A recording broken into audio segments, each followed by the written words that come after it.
Hey guys, it's Abby and welcome to another episode of Journal with me, this time for February 2020.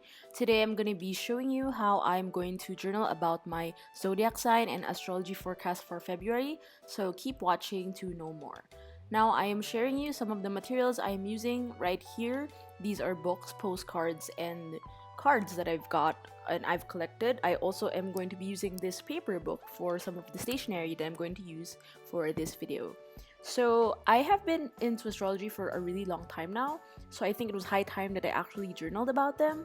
So if you notice, the color scheme that I'm going for is very blue, pink, and you'll see a bit of green because I am naturally an earth sign. I'm actually Capricorn. So with that, I have decided to sort of base my color scheme around that and also some of the stuff that I have on my desk. So initially I was planning to do a page for this, but I wanted to opt doing a spread instead because that way I could use up both sides and talk about not just my astrology for February but also my characteristics and traits that I could take note of because sometimes I keep forgetting it, although I naturally know what kind of person I am because of my zodiac sign. So yeah, I am just choosing this really nice sticker which I got from the Kiki K paper book that I am using. I think this was like 2018 or 2019. It was released 2 years ago, I believe. But I love this quote. It says, "Magic is something you make," since we're talking about zodiac signs, astrology, and things that are in relation to the stars and constellations. So this card I'm pulling out is actually a 3 potato 4 card, the Capricorn blue one right on the right side. Here I am opening this set of postcards from Three Little Prince, which is basically an overview of my zodiac sign, which I love. It explains my constellation, the characteristics I have, some quotes, and like a biodata on things that I can, take note of knowing about my personality / zodiac sign.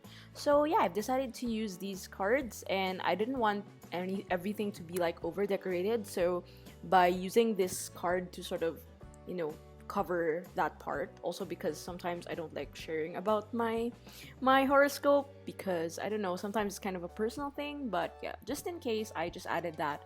And it reminds me of how I used to decorate slum books and autograph books when I was younger. So yeah, I think that was really interesting. And I'm gonna be sharing with you this sticker sheet that I got. I actually got this in Divisoria from the time when I went shopping for my journaling under a budget. So I really love this one that I got that has like planets, and I think, yeah, Saturn is my planet for Capricorn. So yeah, I've decided to add that there. So again, this card is from 3 Potato 4. It's also like a biodata card. I got it from Front General Store in Brooklyn, so I will link it down below also for you. I think they are also available online. So yeah, I'm just adding some of these really cute planet stickers, and I love that they're clear. I just wish the constellations were also stickers, but they don't have die cuts. So being the resourceful person that I am, I'm probably gonna cut everything out and stick them also in the next few entries that I will have with regards to astrology or tarot. So going back to zodiac signs, I have been very familiar with it for a really long time now, but this book by my friend Shingai of Practical Magic, recently she came out with this book which is sort of more of breaking down astrology into simpler forms. It's more of everyday astrology and I really love it. So you will see here that I open to my Capricorn page and there's actually postcards at the back as well. So here I'm just going to be copying some highlights from what she wrote about in terms of, what Capricorn is, what are we built from. I would say though, the reason why I got into astrology is because when I found out I was a Capricorn, I was pretty much in disbelief until I knew that the characteristics that Capricorns have are actually very prominent in the way I work and the way I act and the way I behave. I mean, this is kind of like, MBTI and those sort of things. I also recently took the 4 Tendencies quiz by Gretchen Rubin.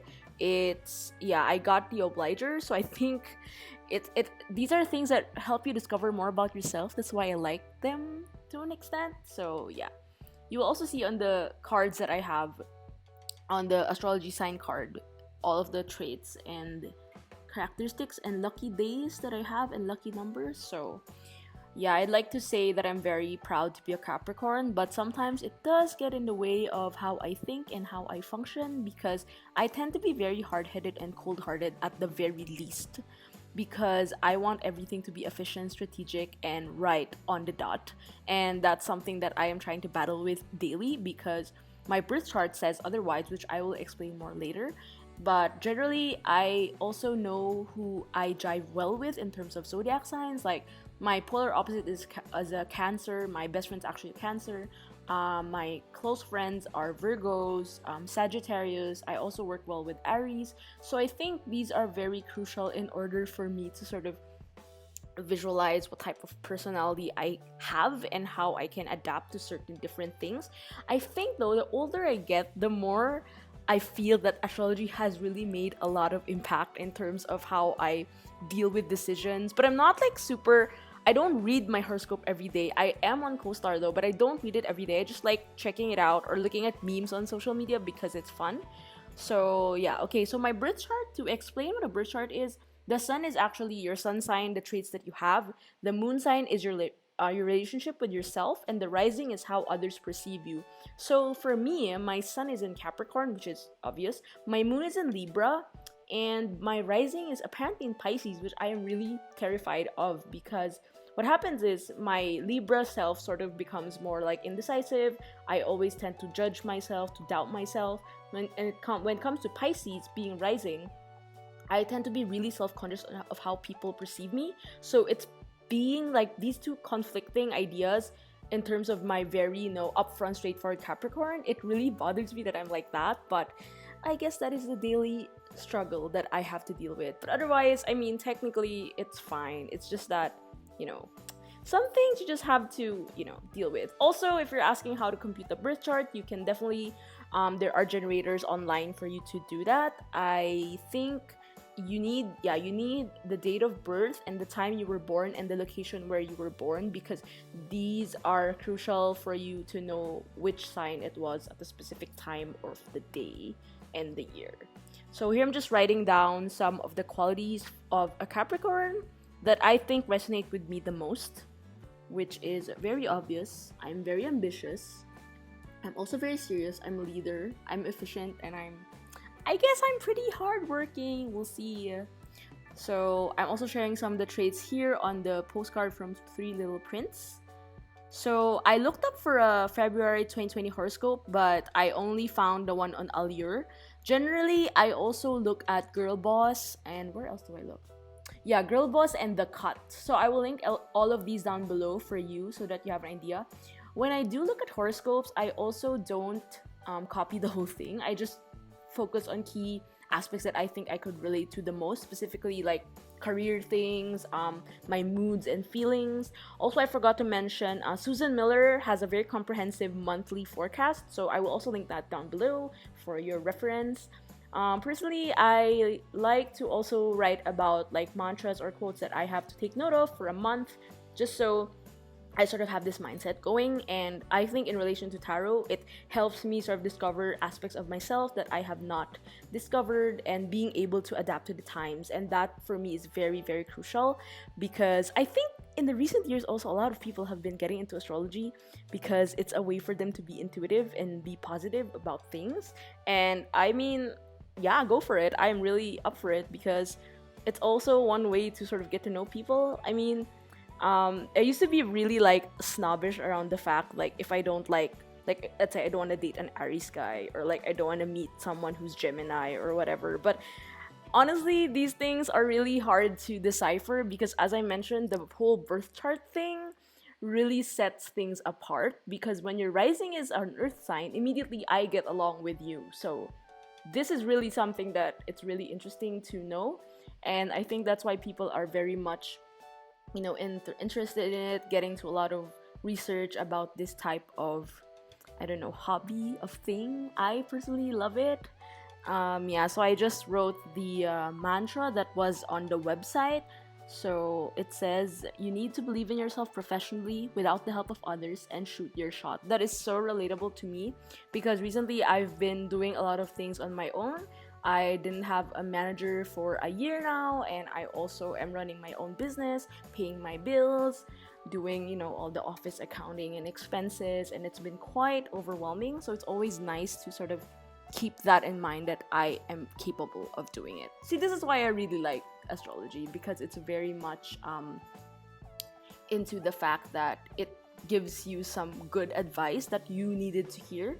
So lastly, here at the bottom, I am actually just writing the Capricorn energies. So based on my co-star bio, my Sun, Mercury, and Mars are all in Capricorn. So meaning the Sun is my traits, the Mercury is more of communication, Mars is more of how I deal with anger, basically. And it's funny that they're all in Capricorn. It just means that 90% of the way I communicate is in Capricorn, because my Venus, aka how you know, fall in love and whatever, that's in Cancer, which is so, I don't even want to talk about it. It's just so far off.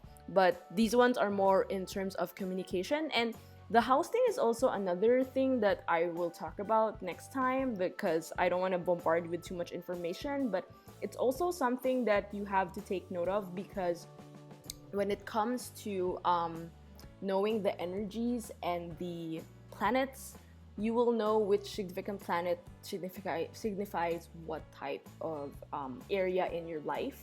So when it comes to love, communication, anger, how you deal with projects, how you deal with work, how your disposition is, and all these things. And I think it's really important to know these. I mean, it's really hard to memorize them, but just to give you an idea, it sort of has like an effect also on how you think and how your mindset is, as I keep mentioning.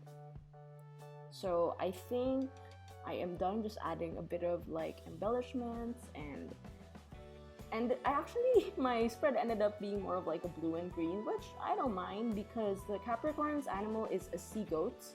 So I figured that would be great to highlight both blues and greens. And I'm just looking for more stationery if I still need it. I think in terms of journaling, this is one of the quickest ones that I've done in quite a while, and I'm not mad. I mean, I like it because it's also easy for me to just, you know, plot things as I go. Also, I think when it comes to topics that I really am highly interested and fascinated in, it really becomes second nature for me to just, you know, whip out a pen, know what to design, and not really overthink it. And in the past few months that I've been doing journaling, well, it's been just a month since I've done daily journaling, which I really love and I'm really enjoying because I get to share these videos with you guys. I think what's really nice about this is I am able to track also my progress. As usual, tracking my progress is something that I'm really particular with, and at the same time I get to be very resourceful with what I have at the moment. I mean, it's not really just about like, oh, I have to make it look good and whatever, but I think the skills that I keep learning really help me sort of improve on my journaling skills. I mean, you know, this is something that you learn over time, but it's always just fun to experiment because there are definitely no rules. So yeah, see, this is me just being very OC with my colors, so I'm just adding some last bits of pieces and elements to sort of make the spread look more cohesive that way. So by the way, the February 2020 Creative Journaling Challenge entries are on my Instagram. The prompts are also on this link that I'll put down below, so make sure to check it out. It's gonna be quite an interesting month because the theme is really like self-love and self-discovery. I didn't want to make it about love because not everyone has love in that sense, so like me. So yeah, so this is my spread and I hope you enjoyed it. Thank you so much for watching this video. This has been Abby and I'll see you guys on the next one. Enjoy! And don't forget to like, share, and subscribe to my channel again for updates on anything and everything journaling, lettering, art, travel, and basically making things and documenting them. Bye!